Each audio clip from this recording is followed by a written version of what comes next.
welcome to our penultimate day of Being Ruby Rich. This is a season that has been exploring and celebrating the legacy and work of Be Ruby Rich, one of America's and sort of the world's foremost critics, curators, activists, scholars in film. And we've been honoured to have Ruby with us since Wednesday. We had an amazing day at Birkbeck. We've come to our two last events here at the Barbican, but we will be continuing our Being Ruby Rich season tomorrow as well, where we will be screening The Holy Girl and by Lucretia Martel and Girl Power by Sadie Benning, two filmmakers that Ruby has written about and championed so beautifully. And after this event, we will be also showing The Holy Girl on 35mm and Girl Power not on 35mm. It was made on a Fisher-Price camera. But we've got Sophie Mayer, who's part of Club to Femme. She's going to be giving an outstanding introduction, not to be missed. But without further ado, I'm just going to welcome everyone, all of you and our panelists and, of course, Ruby, to our roundtable discussion this afternoon, which is going to be exploring the impact of queer cinema in the age of streaming. New queer cinema, I have the book, was basically, as you hopefully, maybe most of you know, some of you might not know, it was a movement that was kind of born in the sort of activist scene in the States and also over here through ACT UP, through the bars, the protests, the community, and it was an incredible moment of films that burst into the scene in Sundance in the early 90s that was all about sexuality and aesthetics and attitude. And that was a movement that was watched and consumed collectively in the cinema. And this afternoon we're going to be exploring the legacy of new queer cinema today and what happens when that changes, when people are going to watch those films or any type of film really, but queer cinema at home or streaming through Netflix or Amazon. So I think I'm not going to say any more, but I'll hand over to Ruby and she's going to introduce the roundtable, and then we'll start the event. Thank you. Thanks so much, Selena, and huge thanks to Selena and Sophie for this incredible work that they've done to bring these events together, and thank you for coming out on a Sunday afternoon for this. It's Sunday, isn't it? And thanks. It's been very nonstop.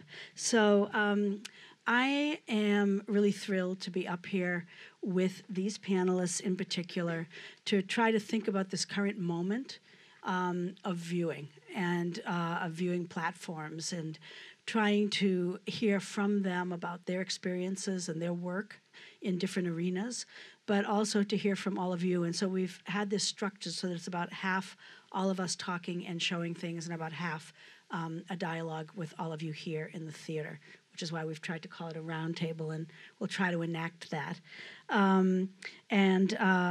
I was going to say a few things first to kind of get this started.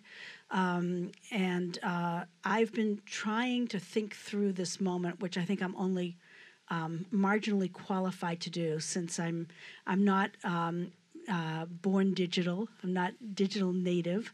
I have too many years of this old-fashioned way of viewing. And yet I find myself both excited and dismayed with what's been going on with the move to online. And the panelists themselves will have a lot to say about that. And so what I want to actually say is something about an aesthetic direction that I've noticed. Because when I was first writing about the new queer, what I called the new queer cinema, in the early 90s, I was very much fascinated by how the filmmaking was interacting with its community, how the figures seen on screen were constituting audiences and constituting movements, so that there was almost a kind of call and response between audiences and films, between the political movement and the what were then called LGBT film festivals.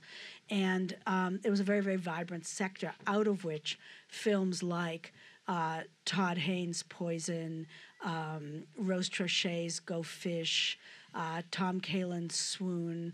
Well, Isaac Julian's Looking for Langston is actually a precursor to that. It actually predates that whole movement. But it was something that came out of the AIDS struggle, as is widely known and remembered, that came out of the political struggle of the Reagan-Thatcher years. But it also, less well known, it also came out of the invention of camcorders, cable television, local neighborhood video stores, and above all, and I think especially at this moment in Britain it's worth remarking, cheap rent. It was a much more forgiving economy in terms of what you could do and what you could risk. And that just simply isn't true anymore. But maybe we'll hear that it is in a parallel digital universe that unfortunately we can't live in. So there was no internet, there was no iPhone, there was no Snapchat, no Netflix, no Amazon, no iTunes, no Grindr. You know, it's a different world. No Tinder. And the festivals were the places where you did all of this. The festivals were the places where you found images and found people. And, you know, in a way, the inspiration bounced back and forth. And people were very aware of that fact of a community, so that when, for instance, Isaac Julian made Looking for Langston, he starts with Harlem. He doesn't just go looking for this particular figure of Langston Hughes. He queers Harlem first by implying that lots of Harlem was queer, if you remembered it properly. And when Rob Epstein and Richard Schmeeken in the mid-'80s made history by winning this first gay Oscar for The Times of Harvey Milk, they didn't call it the biography of Harvey Milk, they called it The Times of Harvey Milk. They were very aware that it was about community, that it was about an era, that Harvey Milk couldn't exist without everything that surrounded him. And even some of the other films that you might remember differently, you know, when Gus Van Sant made My Own Private Idaho, very much inspired actually by Rob Epstein's work on the documentary. He even gave his drifters a community. You find community in all of these early films. Even something like Monica Troit's Virgin Machine. It's set in San Francisco in this, you know, kind of friendship circles, but also queered erotic community. It's not just one person looking for love. Even Lisa Cholodenko's High Art, one of my favorite films from that era, shows the Ali Sheedy character in community. Granted, it's a somewhat dubious community of junkies, can't always be trusted, but it is community. It may be there in that loft, but it's community.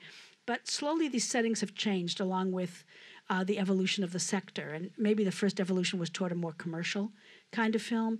But now I would say with the move toward online and televisual, cable, different kinds of platforms, it's shifted again. And what I began to notice was that the community was disappearing. And that when you see a lot of the more recent films, they seem to not have community. They have very compelling individual stories, but they're not necessarily in community. I was struck by the Ira Sachs film Love is Strange, which some of you may have seen, about two aged and aging gay men. And when they find themselves in trouble, they appear to have no friends. They have no community. And they have simply just a very unfriendly family, perhaps you might say.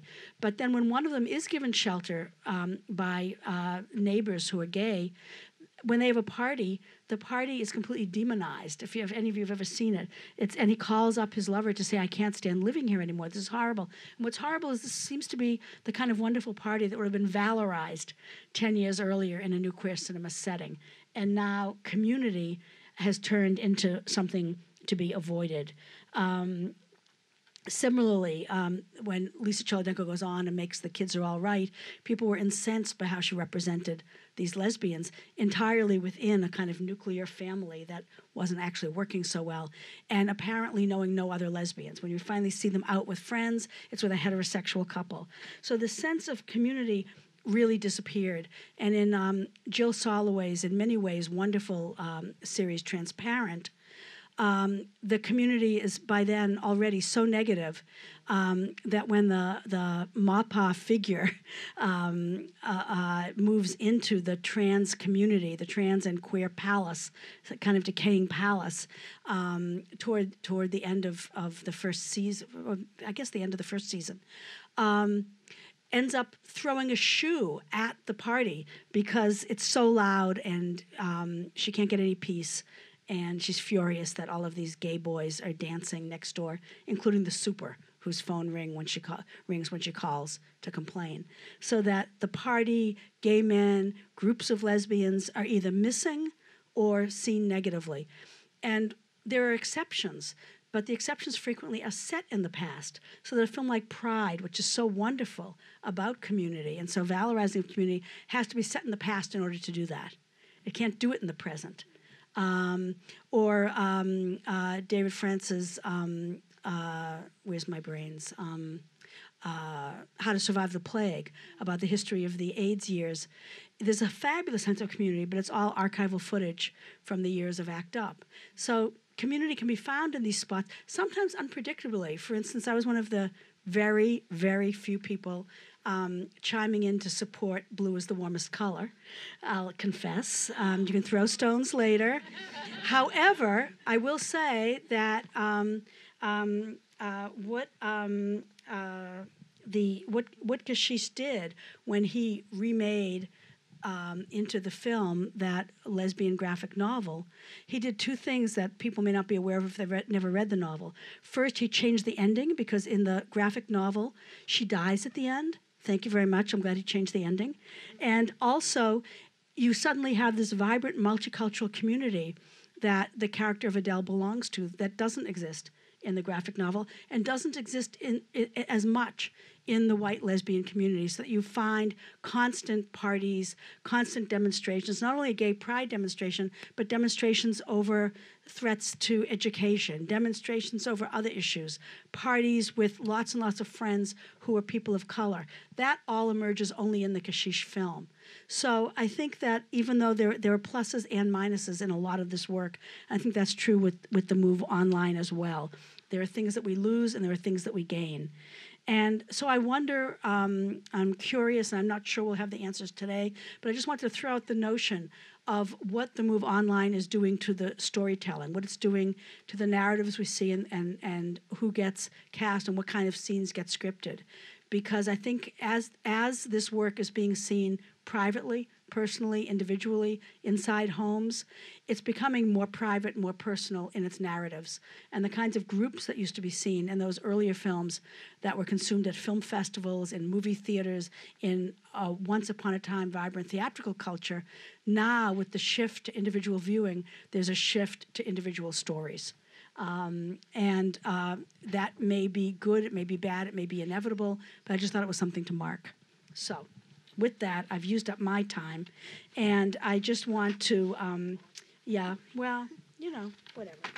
I just want to move on, and we've established an order, and what's going to happen is that each person, I'm asking each panelist to introduce themselves, so you don't have to hear me talking too much, and each panelist then has a clip to show, and then a provocation to make about this theme of queer streaming and what this moment is and how they are participating in it and how they see it. And so we're going to start with Campbell X, and the floor is yours, if not the mic. Great. Thanks, Ruby. You said so many things that, Sorry. it almost like, I was like, Anyway, I'm going to introduce myself. I'm a filmmaker, writer, curator, on the one hand in that kind of moving image world, but I'm also a digital strategist. So I work with data, social media, analytics, optimization for the web, on the other hand. So this is quite good because normally I'm compartmentalized, which, leads to mental distress. But now I can bring it all together. So I'm going to show a clip from Different for Girls. Do we show the clip first or what? Yeah. Oh, okay.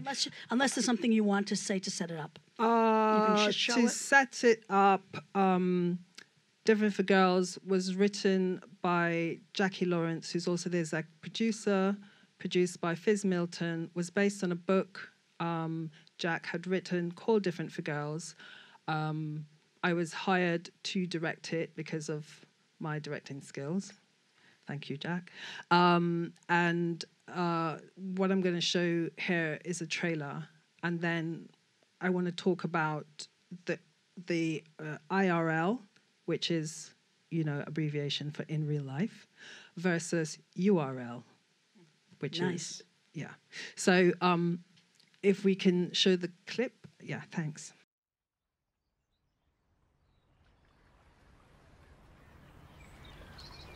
So, who are you shagging now? I haven't seen your other half. Is there one? She's away a lot. Between being supportive of your ex and being busy with a work project, where does that leave us? I work so that we can have all of this. You made me come running because you just had a tiff with your fucking plastic lesbian? You're really gonna go through with this charade of a wedding? I know this is difficult for you, honey. You live with Jude's boy. What's it like? Stay the fuck away from me and my son. Was it something we said? Don't tell Mummy it's about okay. Fran doesn't know. Being her best friend, you could tell her. I'm assuming that this isn't mine. I loved her too.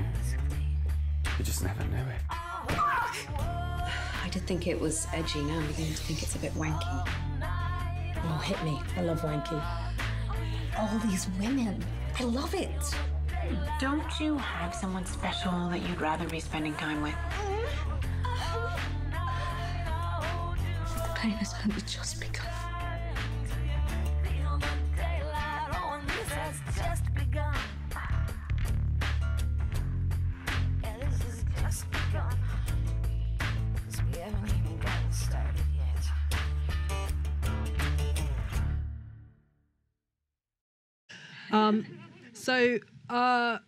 What I'd want to talk about really is this work and my film, feature film, Stud Life, and the notion of community.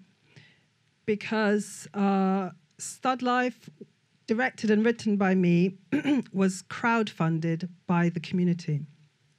And so it was shown in cinemas and film festivals and brought in, one person told me at the BFI, brought in a different audience to what they normally see at the BFI. And they were like, wow, we've never seen these people before. So that's something to note. Content brings audience as well, or brings certain demographics. When we showed it in LA at Outfest, it was sold out audiences as well. Bearing in mind, Stud Life was marketed totally online through social media. So I started a social media. It wasn't a campaign. I just let people know this was happening. And our audience built up internationally. When I screened the film at Outfest, there was a simultaneous screening happening in somebody's living room in Jamaica, through which I had a Q&A via Skype at the DFG, sitting down, talking to an audience in Jamaica who wanted to view Stud Life because they'd seen it online, they'd seen the campaigns online. So that community was brought about through online. So I didn't know these people, I'd never met them before. But there is something about that they had that in real life experience, but I was with them online to kind of to bridge that. So in that way, I think Stud Life sort of crosses that bridge of community. A lot of the community for Stud Life is actually online, and through Twitter, through Facebook and Instagram. And I think there's something... And Stud Life was 2012, right? 2012, yeah. And I funded it as one of the first, like the early adopters of that crowdfunding mechanism, which is now, as people know, recommended to be used as a marketing tool for developing online audiences anyway, and raising income too. But what I want to say about that is, within Stud Life, there's reference to an online community as well. So the main character vlogs, And I was very inspired and influenced by stud vloggers online who were telling their stories, because mainstream broadcasters never ever have studs, ever, never ever have masculine of center or trans black or brown bodies as the center of narratives, ever. And so On that note. what happened on the note? Oh my God, but they took really long time.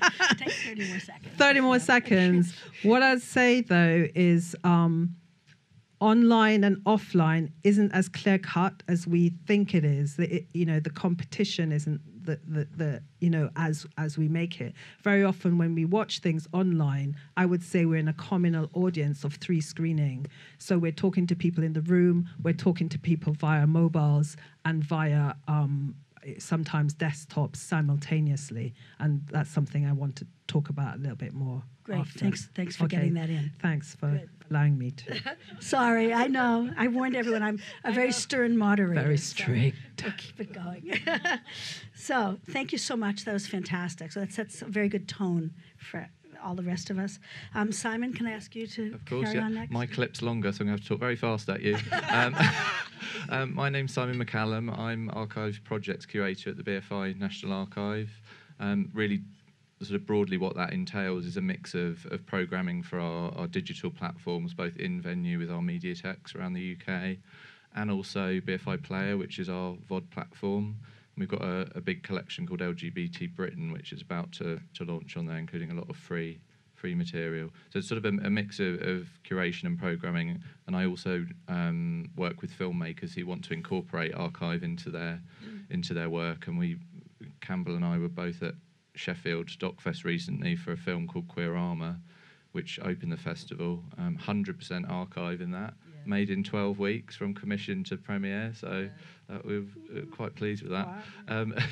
So that's kind of a brief overview of my role. The clip I've chosen, just to give a very quick bit of context, is from a 1978 educational film called David is Homosexual, which was essentially kind of a 1970s style crowd-funded project made by members of the Campaign for Homosexual Equality.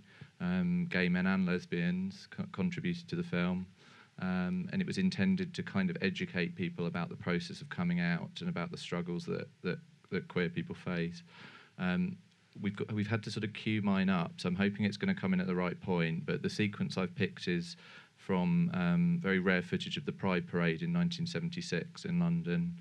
The sound has deteriorated, unfortunately, but you can sort of make out the narration still. So could we have the clip, please? Thank you.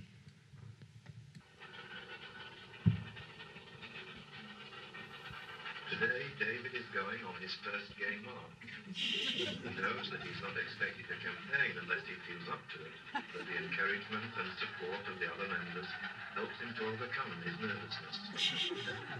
He offers to march with the banner that he and members of the group have made.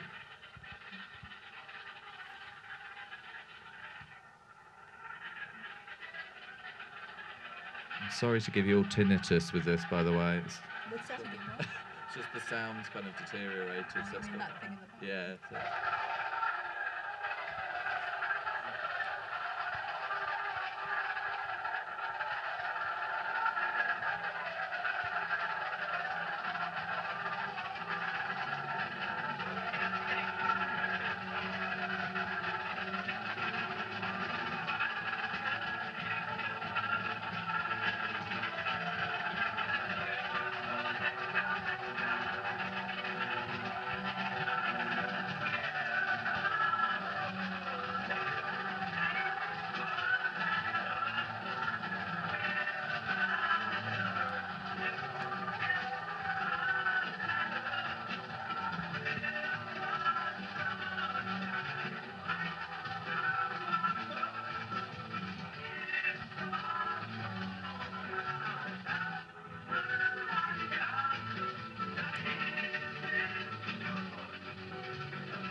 sense of confidence.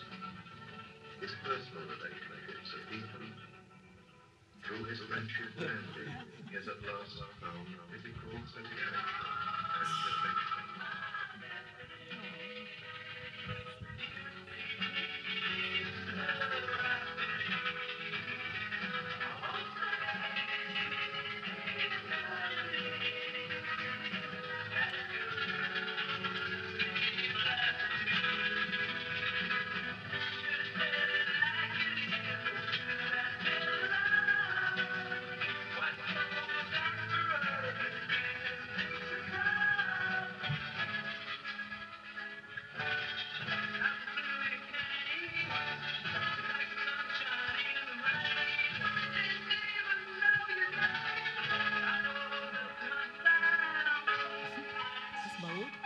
It's quite edgy for 1976.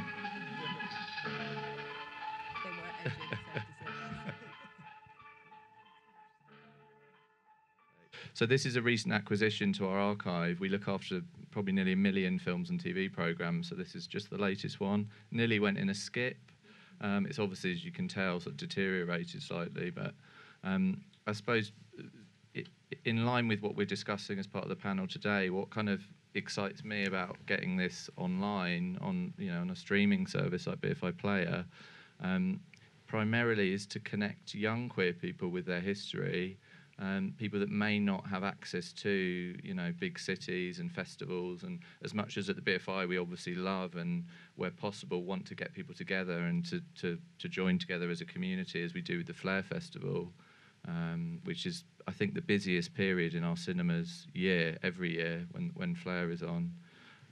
But what about those kind of young queer people that don't have access to the cities and the festivals? And so to get a piece of activism like this out there, it's a really positive thing. And hopefully, while they may be watching it on their own in their bedroom, I would hope it would inspire them to then, become part of a group, or, such as they did with CHE in the 70s. So hopefully it will spark those, investigating into their history. And also, just on the archive front, I think one thing that would be great to maybe touch on in a discussion later is about what happens with the work that's being made now. Who is responsible for archiving it? Obviously, the archive story is quite a partial one. It doesn't tell the stories of everybody. Like Campbell was saying about with Stud Life, about how those stories just aren't normally represented. So 703. So there's the archiving issue, and also about basically telling our queer history online. I think it's wonderful, and you can't always expect people to be able to come to a venue to discover this. Was that a ramble? Sorry. Yeah. No, not at all. It's fine. No, it's fine. 100 miles an hour. No, it's fine. It's very, very good. Thanks. See, I've delegated authority to this little machine, so sorry to be flipping everybody out. But that was great. And it was a very good roundup. So I'm enjoying everyone's inventiveness at finishing. Yeah. So coming up next is Kanchi Wichmann. And you here, not her, this one. And you're going to be showing a clip. I don't know if you want to introduce it first or not. Yeah. It's up to you. Hi, I'm Kanchi Wichmann. I'm from London, but I've lived in Berlin for the last 3 years. I made a feature film called Break My Fall, which came out in 2011, which was set in London. And it had a review. One of the reviews said it was the British new queer cinema. I think it was the... It's my time now, Ruby. Sorry, can I... Sorry about that. It's really distracting. Yeah. But that was really exciting for me because I was massively influenced by the whole new queer cinema thing, and obviously Ruby's writing, etc. So that was great. I was in a feedback loop with my own influences. Anyway, moving on. I made a web series called Mixed Messages, 10 episodes, which is set in Berlin and is coming out at some point this summer, being released by Peccadillo Pictures here in the UK. We're going to watch the first episode now, which is 4.5 minutes long. It's called Playground, and it kind of sets up the series, which very briefly follows the main character, Ren, on her year of being single in the Berlin queer scene. I'm also really happy that the co-star of this episode, Liz Rosenfeld, who's also an amazing filmmaker, activist and performer, is lurking in the audience, so bonus points for spotting her. And one of our producers, Layla, is also here, and Ellie, one of the stars of one of the two stars of 3 of the other episodes. So you can feel yourself amongst celebrity here. Sorry, no disrespect to you, Ruby. So yeah, we can watch the clip, please. So yeah, this sets up the whole series, and it kind of begins with a little montage thing, which we then, on all the other episodes, we kind of dive straight into the action. So I don't know, shall I keep talking? I feel sorry.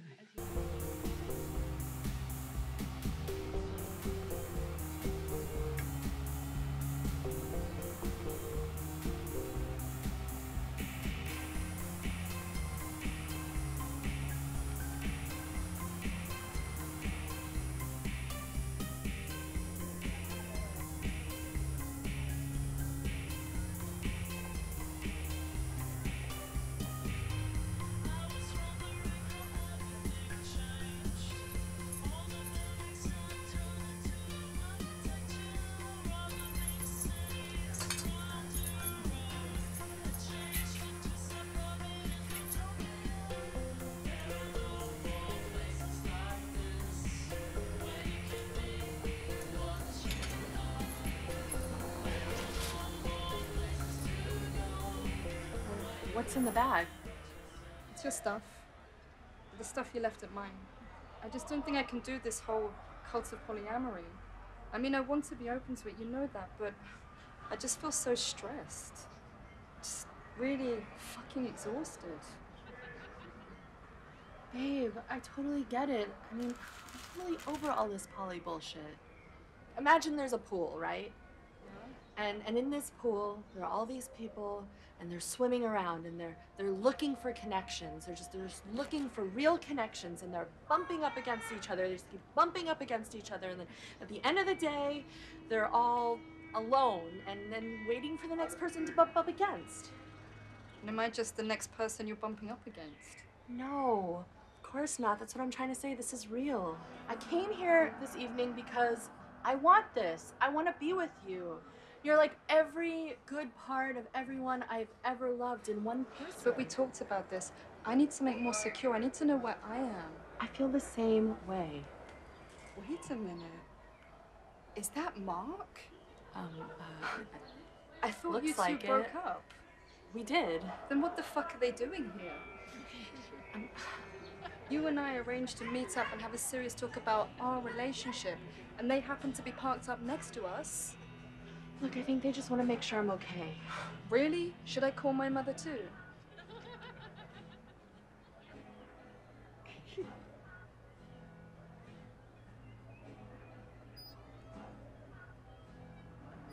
I can't have any close friends. You have close friends. You're friends with your exes. You said you had no contact. We haven't. What, for 2 days?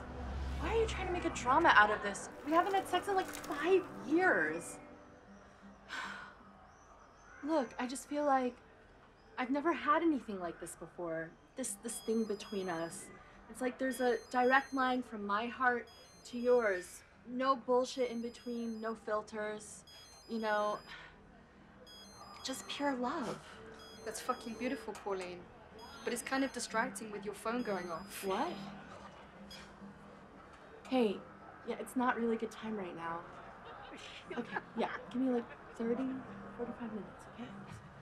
You'll see them in 30 minutes? Who the fuck was that? It was Sam. Look, she just wants to get this vegan cupcake recipe off of me. Can't you just email it or something? Come on, Ren, you're being a bit controlling now. What, you've gone off okay? Come on, I want to be with you.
Ruby's getting stressed by the credits, so I'm going to start talking over them.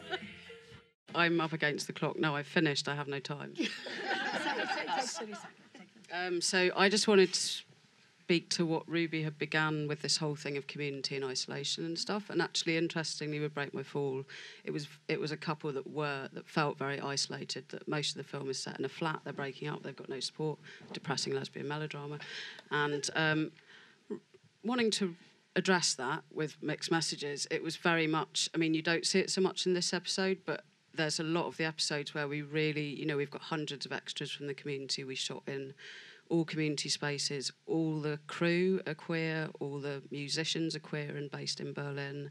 All that cast are queer and based in Berlin. So it was really the life imitating art, imitating life thing of, we wanted to show this community. And can I just have another second? Or another second. And also, I wanted to this whole digital versus reality. It was about dating, obviously, and that has also changed in parallel with the film landscape, the dating landscape. And you would see as you watch the whole series how that's reflected with this whole online dating fandango. But I just want to say I'm no part of. I like that. That was good. That was good. Segue neatly into my own agenda. Anyway. Yeah. But we're going to pick up on all of these points, so you'll get another chance to have your say. Yeah. But Hakeem Kazeem is next up, and Hakeem, can I ask you to introduce yourself before the clip and what you have to say? Yep, thank you. My name is Hakeem Kazeem. I'm a film programmer and cinema coordinator for the Birmingham Arts Centre, and I assistant program Fringe Queer Film and Arts Festival, and I co-run a club night for Black and Brown artists and creatives called Batty Mama, and the idea is to support and sort of finance Black and Brown queer art. So this clip, or this trailer, is going to sort of introduce the start of my politics, sort of in as far as creating spaces and showcasing Black and Brown LGBT stories and history and communities. It's done now. And it's a clip from Brother Outsider? Yeah, clip from Brother Outsider about Bayard Rustin. I'll talk about him after.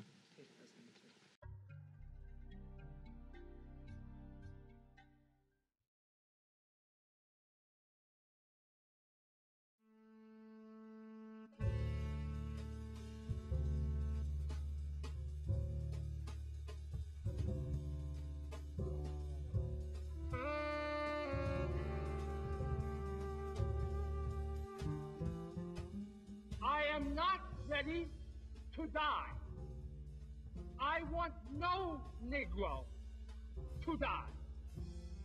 I want no human being to die or to be brutalized, because I thoroughly believe that this struggle can be won without brutalization. We will not tolerate the beating on of black people any longer. We will stay in these damn streets until every Negro in the country can vote.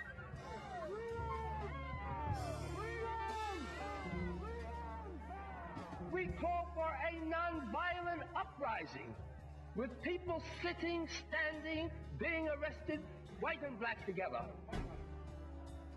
Bayard liked to cause trouble. He caused trouble in very banal and everyday ways, and he caused trouble in world historical ways. We have been told that we will be arrested if we stay here. Bayard's life was over some 60 years of activism, and almost every major event between the 40s through the 70s, Bayard played a role. Sit down, I can't sit down, now won't you sit down, I can't sit down, just start to heaven wanna move around. I don't think without Bayard Rustin, the modern civil rights movement would have won half of the victories that it won. That segregation be ended in every school district in the year 1963.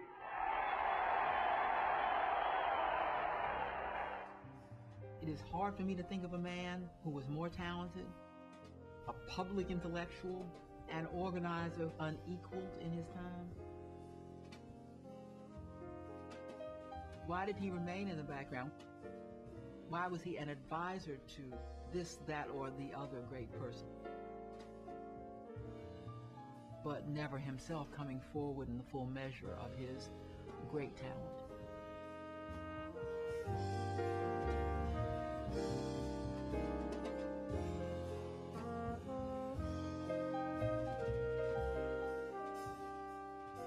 We need in every community a group of angelic troublemakers.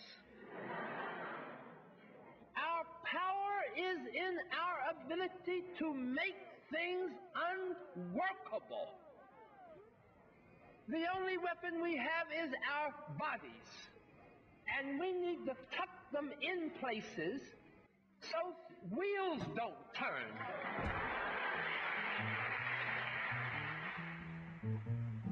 Well, I always been in trouble,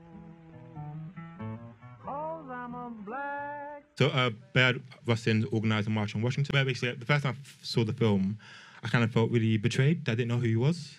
And I felt like I really wished that when I was about 12 or whenever, somebody let me know that even though Martin Luther King was there, a black gay man was there beside him and helping him. And that kind of sort of spurred... So once I got the job at Benny Grant, that kind of encouraged me to make sure that I use my resources to make sure that I could create spaces for opportunities for people to see stories like this. Then pertinent to this conversation, the passion to show stuff, it wasn't really enough. It was more about finding out how to market stuff, how to find these audiences, how to get stuff to people, and how to sort of create events. Because a lot of the time, at least for me, there's a lot of energy in promoting stuff. And then once the event is done, it's gone.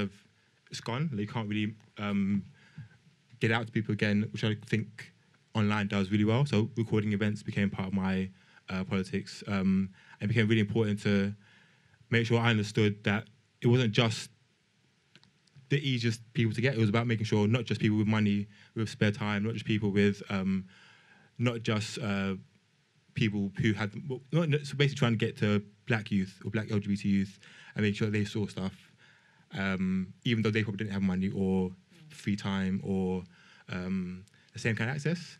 And then making sure that's part of my agenda to sort of make sure my responsibility to make sure they knew about these stories and were able to attend the events. And that's kind of what I want to sort of bring to the conversation. Yeah. Great. Thanks. Yeah. Perfect. Thank you. Thanks, Hakeem. Dagmar Brunow is up next. And Dagmar, I think you want to introduce the clip before we see it. Is that right? Yeah. And I need a mic. Sorry. That was your mic. Okay. Sorry. Hi, thanks. So I'm speeding. So the focus on the individual, which Ruby was talking about. Introduce yourself. Oh, sorry. I'm Dagmar Brunow, film scholar and one of the programmers of 10 of the Hamburg International Queer Film Festival. It's a collective programming committee, which doesn't make things easier. Just following up on the introduction by Ruby is that the focus on the individual is what I see a result of neoliberalism with its focus on constant individual self-improvement. And I will talk, and sorry, bear with me because I'm reading this because English is not my native tongue. I'll talk about the need to reclaim community spaces. And these can be online as well as in real life, because global transnational online culture is always engaged on a local scale, territorialized. And an example, for instance, for present queer media and community, like showcasing and representing community, would be the Norwegian TV series and web series Scum. I don't know if any of you have seen it, especially the third season on the coming out of the gay guy, which was streamed illegally 3 million times in China by Chinese audiences. So as Campbell said, online and offline are not mutually exclusive. The day before yesterday, we had the amazing short film program which dealt with the need to carve out queer spaces, spaces which acknowledge our multiple modes of belongings, inclusive spaces in times of gentrification. And such material spaces are inextricably linked to discursive spaces, and they are constantly renegotiated. Who gets to live and work where and under what circumstances? So these questions have been crucial for my work at the Women's Music Centre in Hamburg, when organising the Lady Fest, when collectively establishing the left-wing free radio station FSK, when working on and against gentrification, or when programming the Queer Film Festival. And recently, I was among 200 artists and cultural workers in Hamburg moving into a massive brick building, a former Prussian military barracks, then police barracks. And we formed a cooperative which bought the building from the city council, thus reclaiming the space. And a couple of years earlier, 200 artists squatted in an inner city area, which was to be torn down after being sold from the city to a Dutch investor who wanted to erect office buildings. And after the occupation, negotiations started, and at the end of which the city council bought the buildings back from the investor and is renting out the space to the artists. So by turning private space into public space, these acts are just some in a vibrant history of squatting in Hamburg, which allow people to gain agency over space. And to repeat Ruby's questions from a keynote, what has cinema got to do with it? Cinema is about creating spaces of possibility. Many of the films we've seen in this series carve out utopian spaces. They carve out spaces for different and shifting forms of identification. They can destabilize the status quo, and they open up new modes of thinking and belonging. Cinema is obviously much more than film and its representations. It's the sense of community created by sharing the same space, a space which produces different affects and emotions in the same room. These spaces come to life during film festivals or by the amazing work of the Club des Femmes. By bringing people together into these same spaces, they can create intersecting communities of kinships, of mutual interests, desires and longings, and public spaces of political debates. These communities are built over time. They are not stable, they are not pure, but vibrant and heterogeneous.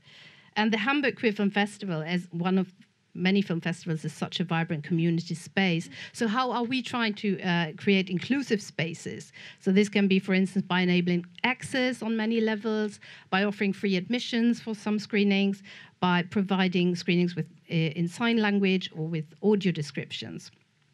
So trying to cut through many, many hierarchies in the room, queer film festivals are always renegotiating the possibility of intervening into mainstream culture, into neoliberalism and other dominant power structures, which are represented by Netflix and co., who would never ever support anything which sets out to destabilize the status quo.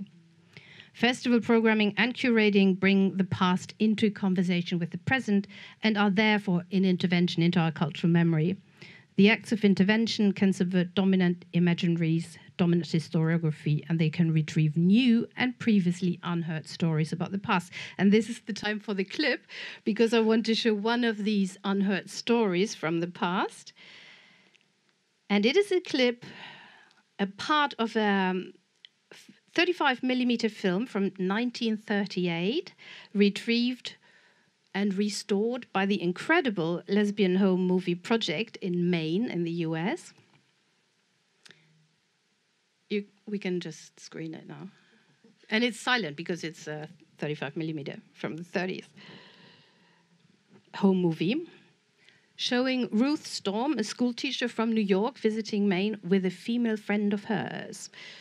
And film clips like these indicate another sense of urgency. That's the need to preserve early LGBTQ home movie footage and amateur filmmaking, because analog film is decaying, which we've seen in Simon's example. And it's also urgent to donate these films to the archive, who will digitize them. However, I would argue digitization is not enough, because films need not to lie on the shelves or on a hard disk, but they need to circulate. They need to be made accessible. But making films as these accessible involves a number of ethical and legal issues. So this is something I do research on right now and I'm publishing on. It's also important not to unqueer the footage, but to provide context for it. So it's about bringing the past in dialogue with the present, and the Lesbian Home Movie Project, at which Ruby is on the board, or the Queer Feminist Archive Bildwechsel in Hamburg, are some of these incredible agents creating transtemporal dialogues and bringing people together in communities. Thanks, perfect. All right. Thank you all. This was fantastic, and a fantastic range of ideas. And I want to just take about 5 minutes before we open it up for conversation to hear from the panel if anyone has anything that you want to say in response to what you've heard here. Yeah. Campbell. Just in response to Simon, I mean, there's archives of what people have created, but there's also, I think, with Kanchi's work and my work, is that we are creating an archive of lives in our work. So, in Stud Life and Indifferent for Girls, I use people who are artists and activists who are in the film, so that people in the community can see the people and recognize them. For instance, Miss Kimberly, Nikki Lucas, the DJ, to give an example in Stud Life, but also having queer people work behind and in front of the camera. And Indifferent for Girls, you would have noticed Guinevere Turner, who is a daikon, Topher Campbell, who's an archivist who is part of Ruckus with Ajamu. So it's archive isn't just the thing of what was made, but also a conscious decision to archive us so that we don't disappear from history in the work that I make. And Jack is also very committed to that as well. So Indifferent for Girls, the majority of the cast were LGBT, and some of the crew, not all, some of the crew were LGBT as well. So I just wanted to make that point in terms of...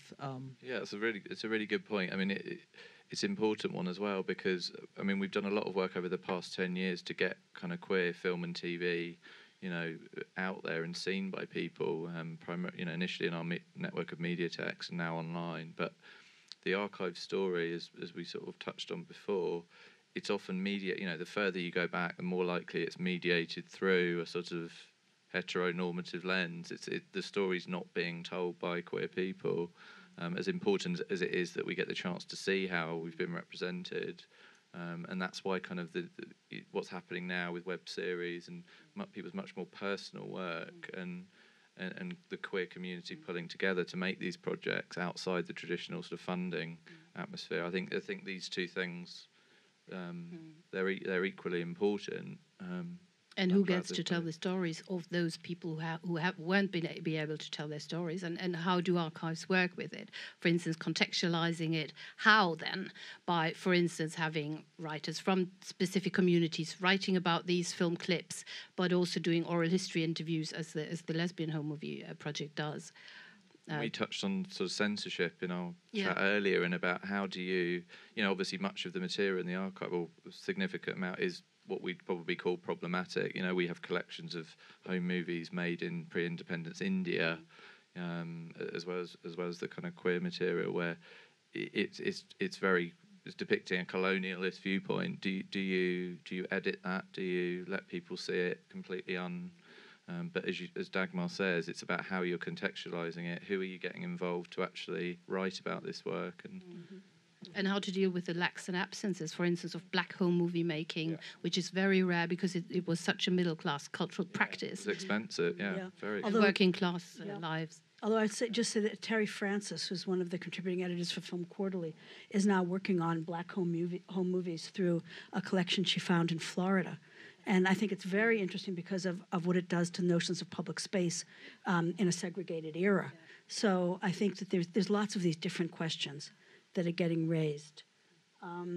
Hakeem, I just wonder, in terms of access, what you see in terms of what's being said here, in terms of young people now, how do you think they are accessing work, or what do you see as some of those challenges in making those connections? I'm a big fan of online. I think online is great. I think especially YouTube and Facebook and social media in general. I think sort of people making their own stuff as well. I think people, especially coming out, there was like when YouTube first started, there was like a spate of just coming out vlogs.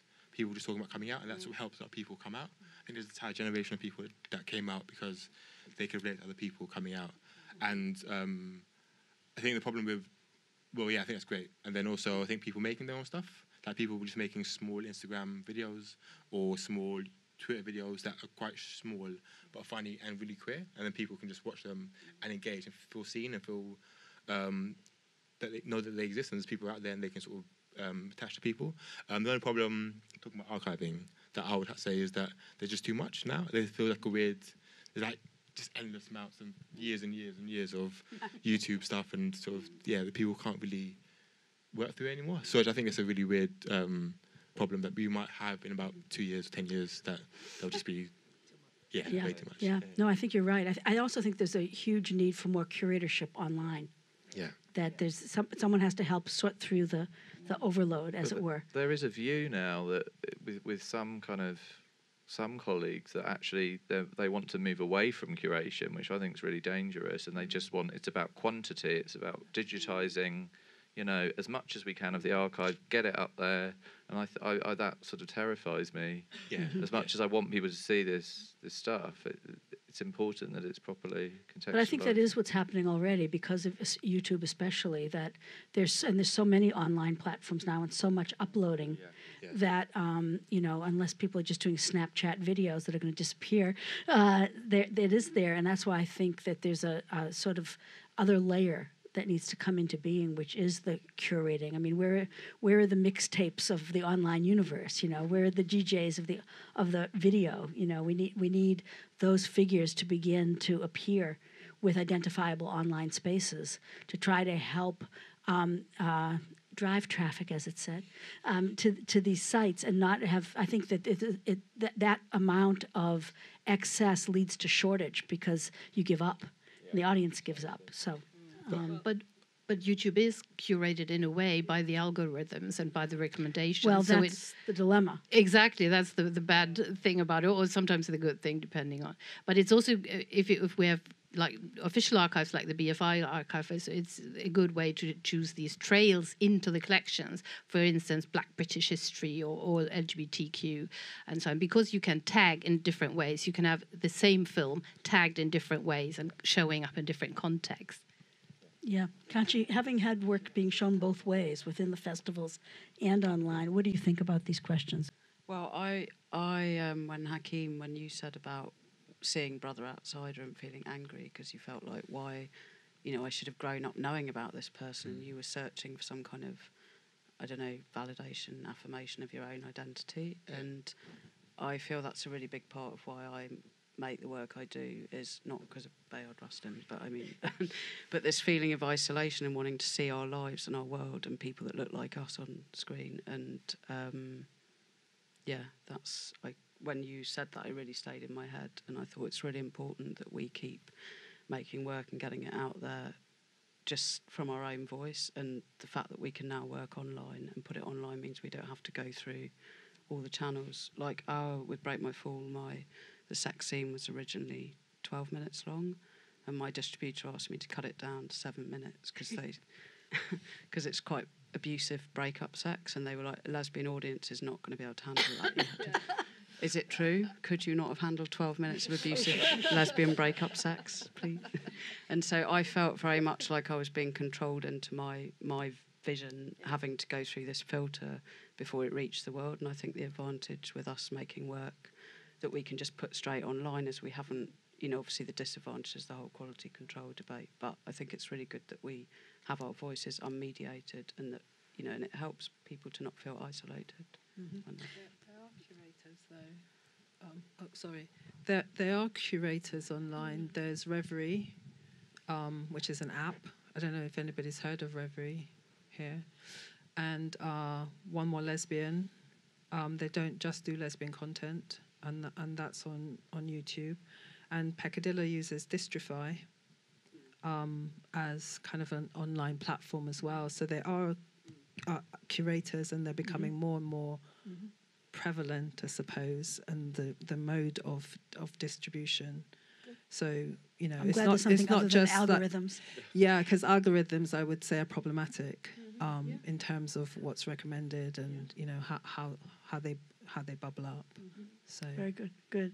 So I want to now open this up. We have a traveling mic, and there's a lot of people in the audience that could have been up here. So happy to hear from you. And okay.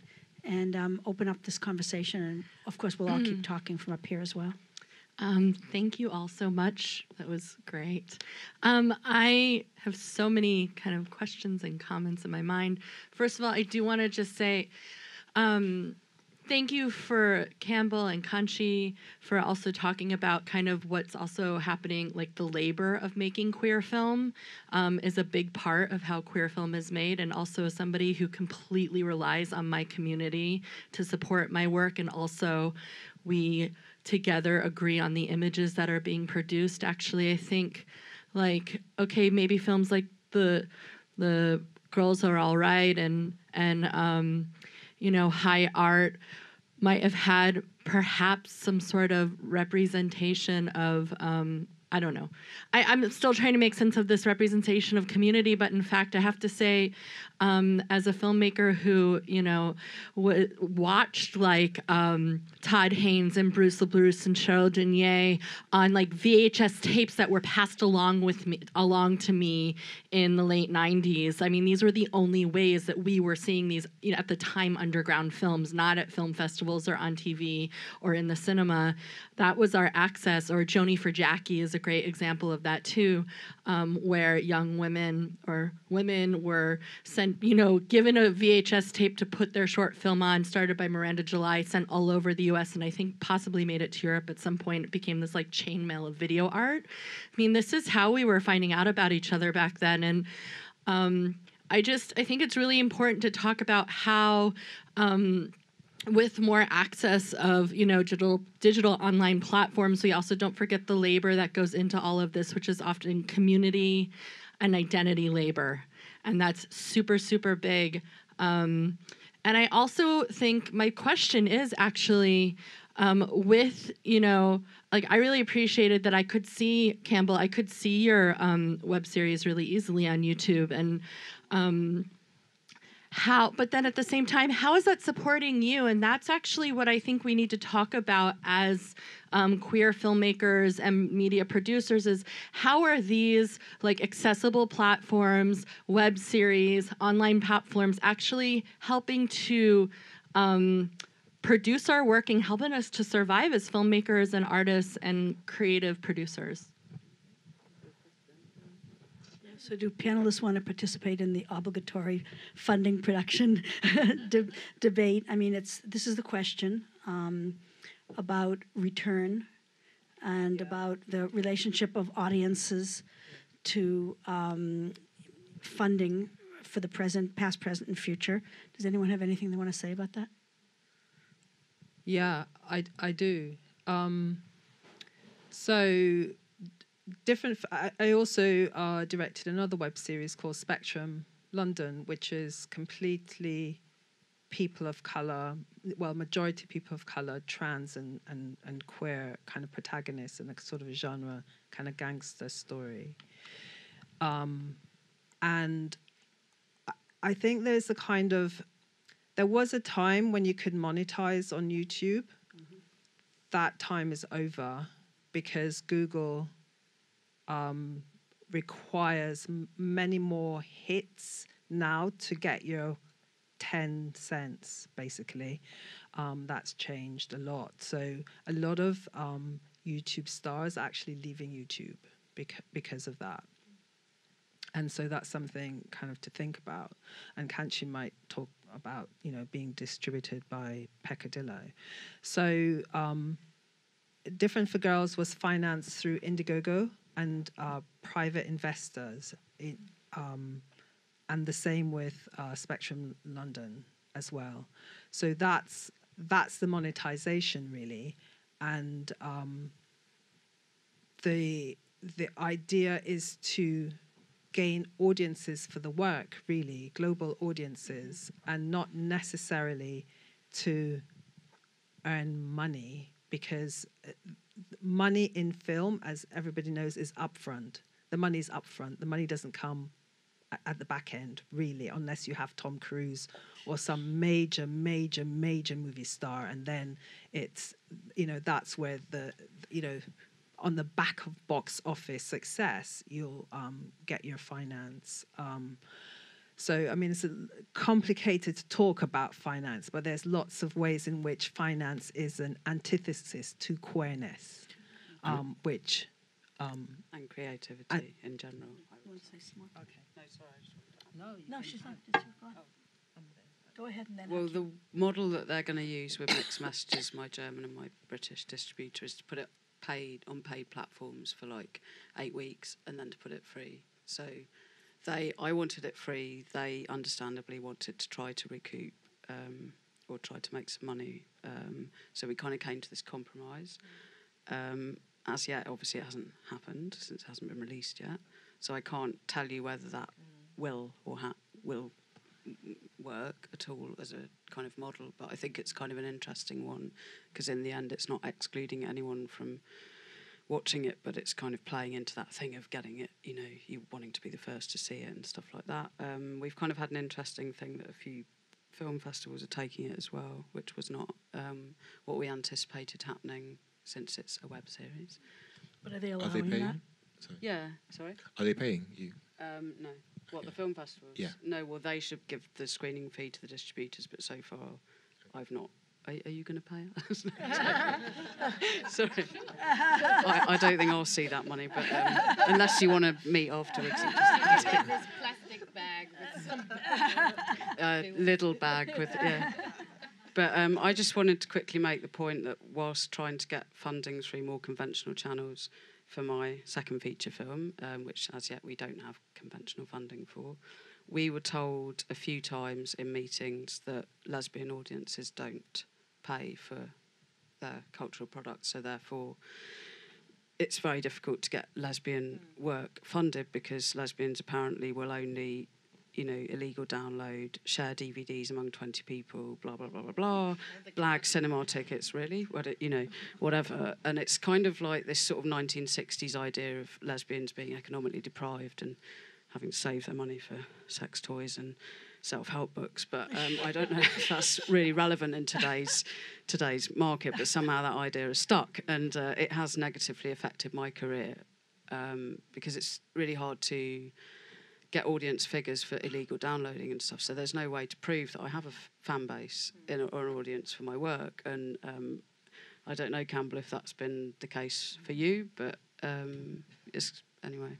I want to let Campbell answer, but I want to, Hakeem, you had something you wanted to add to this. Yeah, I mean, just so between Batty Mama and Benny Grant, we're trying to move into sort of trying to pay people, trying to pay filmmakers, A, just to screen their stuff, but then B, to actually sort of A, come down and do Q&As or do something, just because it's not a lot. Like, it's probably £100 for the film, then £50 for a Q&A. But ideally, just to, I think it's important to fund people. That's kind of what both of my organisations we try to do, is make sure that we're supporting artists as much as possible.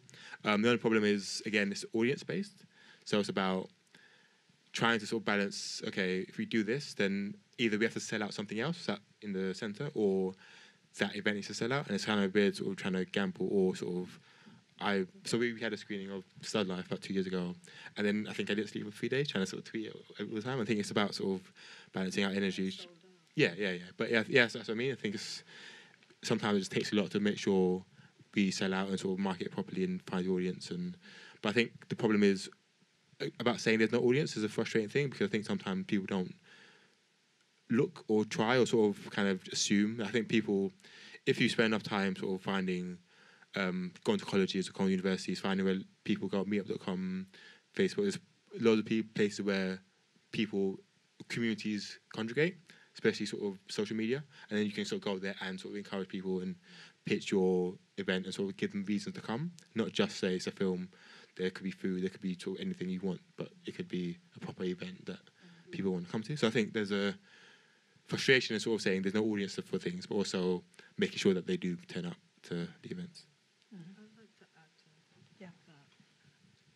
I think, you know, what Hakeem said, that there's two things really. One, I think for a person like myself who is of African descent, living in the UK, being British, I see my audience as global.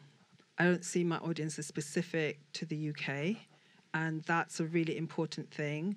which I think we all should embrace. And that's what online has done. It has brought a global audience and a diasporic audience to my work. But also, I think the world of, you make a film, it will get distributed, we'll be in the cinema. That model doesn't work anymore. That model is like dead. Let's just say it's dead. It's dead, dead. And also the model where you as a filmmaker would give your work to the said distributor and go, yeah, you handle it. That's also died. It's dead. So, you know, the responsibility is now on the filmmaker to be marketeer and quasi-distributor of our work, and also to be, I mean, this is me with my digital strategy hat on, utilizing language that is called search engine optimization or video search engine optimization that can be used to attract your audience. And that's about accessibility, having a digital profile of your work, having accessible digital profile, because anybody can put up a website, but is the website accessible? You know, can it be utilized on different platforms, on a mobile and on a desktop? There are all those issues that we as producers need to now think of in a way that people, when it came from film to video, had to learn to edit.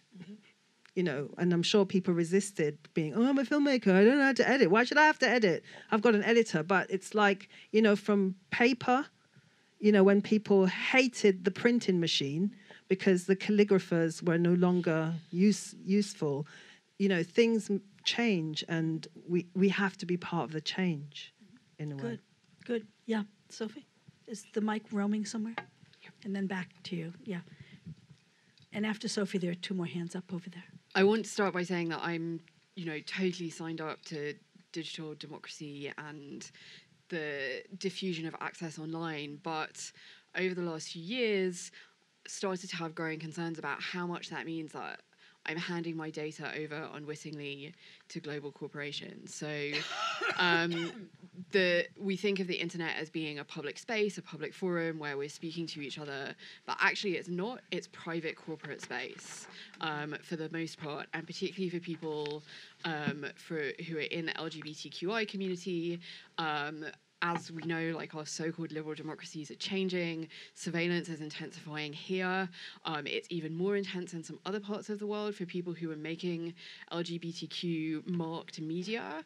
So there's a question about online space as public space and how we can not leave it, but reclaim it, how we can keep each other safe there while still building this community. And I know this is something that you've all thought about and are working with communities who are thinking about. So I just want to hear from you about how we keep doing this amazing outreach work, but do it in a way that is not playing into either corporate wealth and greed or government surveillance.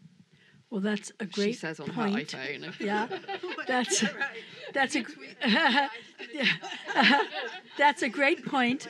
But I'm just going to suggest while the panel thinks about all the possible answers for that, I want to capture these other two questions. Hi, my name's Sydney Blue. I was invited by Campbell. Thank you so much. I'm a PhD candidate at the University of Pennsylvania, and I do research on voguing, ballroom. I'm in a ballroom house in New York City. I'm involved in the London ballroom scene. Again, thank you all for this conversation. There are a couple of interesting points I just kind of wanted to raise maybe more as to keep the conversation going. One, it's interesting that we're kind of all talking around this idea of the shift from film and cinema to television, because really I think these are larger questions that folks are having around the world, and particularly in Hollywood. I have a lot of friends who work in New York. I worked on the Tribeca Film Festival this past year, and this huge shift from us being in a cinema together and sort of, you know, communally watching something versus watching something on your laptop or by yourself or on your phone. To me, this is probably part of why you have these greater shifts, not only in production quality, but even in the shift from watching something in the cinema to Amazon Prime, to Netflix, etc. So I'm curious, just sort of like, how should we think about that in terms of queer cinema? Another thing I just wanted to know, I think this idea of curation is a bit dangerous because this is how Amazon Prime and how Netflix work, is it's a bit of a black box. Nobody really, quite a few of my friends who work in distribution are saying, they're not very upfront. Yes, you could be an independent filmmaker. Your film can end up on one of those platforms, but whether or not the people who are searching through will actually find your film is highly, highly questionable. And to me, if anything, it seems like blogs, sort of communities that exist outside of those spaces are the ones who are curating. So, for example, one thing that I wanted to bring to the space, the fact that James Baldwin has kind of like had this amazing resurgence in recent years, even though obviously his work has been like completely public for a very, very long time. As we all know, history is not a reflection of the past, it's a reflection of the present. And it probably says something. And, to your point, Hakeem, of being kind of pissed off about how did I not know my history? I mean, I remember when I found out about Bayard Rustin too, I was like gagging. But beyond that, I mean, I had the same feeling about Malcolm X when I saw Spike Lee's film, 1992 film about him, because I didn't learn about him in school and I had to watch a film to find that out. So it says obviously that these things are important to have. And one just sort of last thing on that curation point is this issue of distribution with this older model. In all the discussions about Moonlight, again, another super successful Black queer film that came out last year, there are huge talks about the fact that, again, it was Brad Pitt's production company, if I'm not mistaken. I forget what it's. Yeah. Again, I think they also did 12 Years a Slave. There are so many Moonlights out there, but with this existing model, again, curation, which ones do we actually get to see and why? And it says volumes as well about who's behind the camera and who's working on the crews of all that. And just sort of lastly, I think in this question this is your fourth lastly. Yes, Can you sorry, finish up? excuse me. Because we've got more Sorry, people. there were a lot of things. Yeah, I think this is a great conversation. About viral videos, obviously very important. I see like so many different platforms rising up, Slay TV, Brown Girls out of Chicago, Other Boys, all these things. It seems like there's, I would say, almost like an importance of also thinking about how you're using the digital medium. If you're to me, at the end of the day, these things are tools. Do you know how to use the tools? It's, you could have a hammer and bang on anything, but are you actually going to build something? And do you know how to use it? Again, another example being Dear White People, the fact that they built a fake trailer and then were able to market that to get funding says that, okay, it's not necessarily just putting content up. It's saying, okay, we're going to use this content for something specific, and then we'll build something with it again. I think this is the new model: is we give them a little bit, get them hungry, let them gag a bit, and then we can get the money to do the things we want to do. Thank you. Great. Thanks so much. And right here too, and then we'll keep going. From Rahid. Hi, Rahid. Hi there. Really, really great conversation. I'm going to actually pick up on some of the points we've been talking about the digital, because I'm an ethnographer and I do work in South Asia. So one thing about putting stuff online, and I know Campbell mentioned about the global audience, is also thinking about, do they actually have access to something just because it's there digitally and it's available online. So especially like in a place like India, for example, you've got linguistic barriers of accessing this space. You've also got technological barriers of accessing this space. So whereas, you've got the government making 4G and 3G very easily accessible, but you actually have the technology to access those spaces. So I think just this idea of, the digital being utopic for queer people, I think just needs to be really challenged. But also, I was thinking about, in line with kind of the recent government that we've got in India and censorship really, really going high. I think again there is, of course, so kind of almost backtracking what I just said. There's also this new space that has opened up. There's all of these new production houses that have opened up, Alt Balaji and so on, which have been making all these applications where people are uploading queer content for people, for audiences to consume. So I think it's kind of both. One, yes, there is the digital space, which is allowing all of these new content to be produced, but also who is the audience for it? Is it the middle classes, or is it actually everyone? So just kind of thinking of that. Thanks.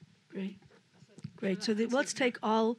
Yeah, we have maybe about 8 minutes left, and so we have 3 questions out here that are questions and comments that are all really provocative. So I'm just going to open it up to the panel and see where things start happening. I want to address the issue of can people access the content. I think there is a myth about the global south as not being connected. I know there's a digital divide, but it's not global south, global north. And I work in analytics, and I look at my own analytics for the work that I produce, and it is literally global. The people accessing the material are in Latin America, in Africa, the Caribbean, outside of the global north. I don't know the class of the people, but I do know that they are accessing it. In West Africa, most people have a mobile phone that is accessible to the internet, and that's their phone is used for currency and payment, much more advanced actually than in this country. So they're very well connected. I can't speak for the rest of Africa, but I know more Ibrahim has connected Africa through that digital space. Hakeem, give me 1 second. I'm going to just jump in to address Sophie's point off of this, because Lisa Parks, who was a professor at UC Santa Barbara and now at MIT, has been studying the cell phone networks in Africa. And what she has found is that as cell phone access is being made available and rolled out in different places, the surveillance software is embedded in those phones before they're even sold, so that the surveillance is even worse there already than it may be here. So just keep in mind, again, this question of who we're giving access to, who's enabling us, and it's kind of a two-way street. So, yep, that's right. You've got the ever-present eye, Okay, Hakeem. I was just going to talk about the language barrier and think like Scam. So I watched Scam and I found all the English subtitles, and I watched a lot of Germans. I'm a big fan of soaps and watch a lot of German soaps, and they all have English subtitles, and similar to all the British soaps, they all have sort of Saeed and Christian have subtitles, and Rob and Aaron have subtitles. So you can go on YouTube, and either people who are big fans will will create subtitles for people, or vice versa, or YouTube does have their own sort of CC algorithm, but I'm not sure how good it is, but it's laughable. Yeah. I think there's definitely people who are passionate about what they love and will share stuff, and I think there's probably a little bit of coordination to sort of kind of encourage people to do it more and let them know that there are other places that don't have languages, but I definitely think there are people making stuff available.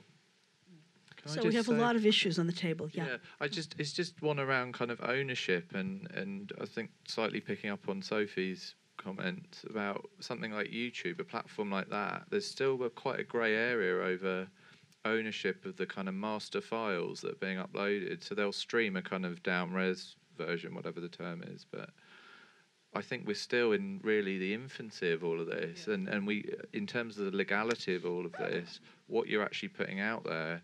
Are you certain that you still own that? Is that your intellectual property? Have they taken it from you? So I think that's something that still really needs to be thrashed out, and people need to be quite careful about when they're putting their work kind of into the. But also, even apart from intellectual ownership, there's real questions about the people who are pictured in the work, especially if it's documentary, sometimes even if it's narrative. Are they safe in the online spaces that you may not be anticipating that they're being conscripted into?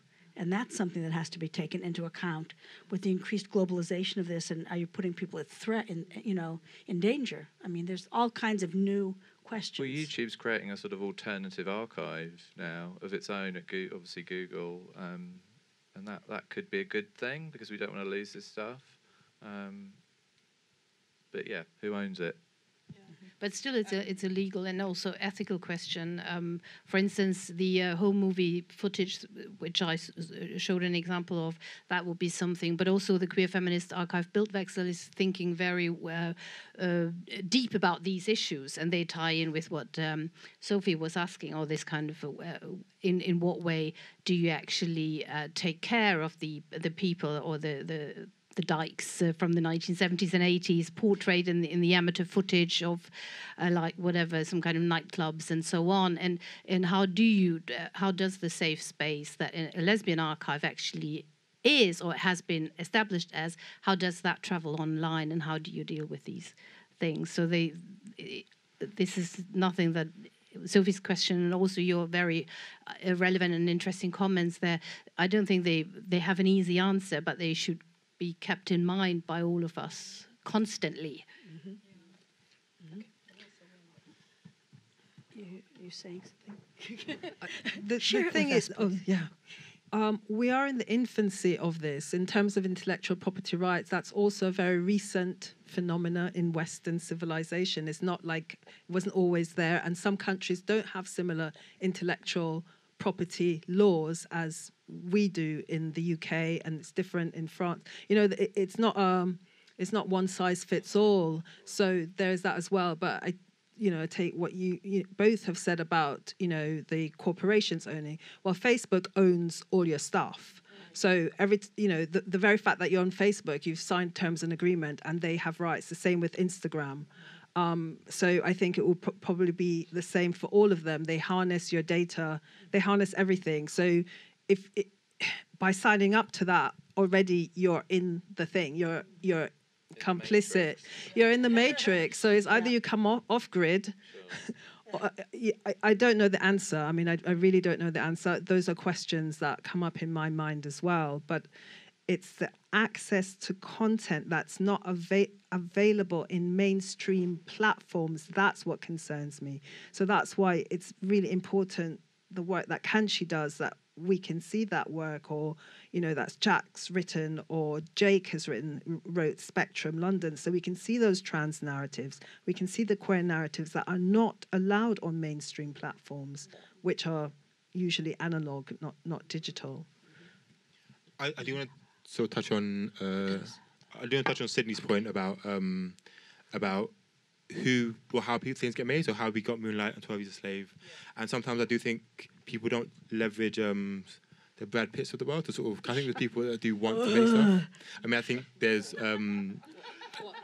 as in, well, I think people have a lot of power and have a lot of influence, and people can leverage that. You can either try and do the Justin Simeon route and go and Indiegogo and build your own audience, which is great, but I agree. I don't think Moonlight would have got half as far as it did without A24. I think it wasn't marketed as specifically. A lot of the marketing was slightly ambiguous as to whether it was a queer film. Yeah.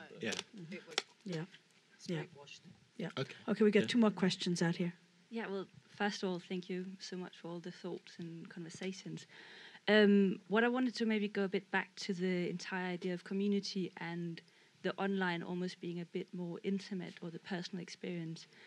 I've felt recently that almost the Facebook live streaming and online stuff has created some sort of new way to see community voice. And with the recent traumatic events at the Grenfell Tower fires, I feel that was an excellent example of there's a shift where this is actually a way to bring out the community, to bring out a counter narrative almost. And I was just wondering if it's something you've experienced as well. So I almost feel we're at a point where it's going from just a personal experience to being very community focused and very much something which is bigger and broader. That's a great statement. Let's hear this last question, and then I think we're going to have to take the answers in the lobby. So this is probably more for Campbell and for Kanchi. It's more of a aesthetic consideration of what you think about when you're actually doing your, actually making your work, and considering that it is going to be viewed on a smaller screen. Is that limiting or is it liberating? I would say that the queer experience could also be described by those two things, in a sense that to be queer is limiting and liberating, and so I feel like there's definitely parallels to be made there.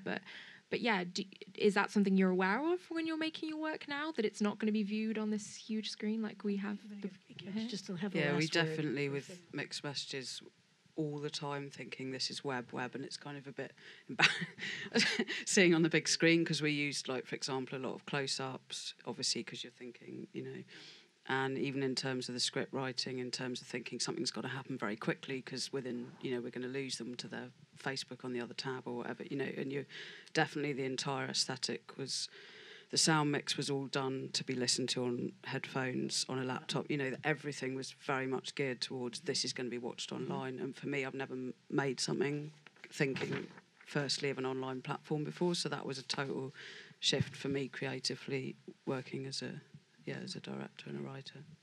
So with that, sadly, we are out of time. This is such a wonderful audience. I just have to say for Club de Femme, the audiences this week have just been fantastic. So whatever your networks are, I think they're very high quality. And thanks to all the panelists. It's been wonderful and really a privilege to be here. Thank you. Thank you, Ruby.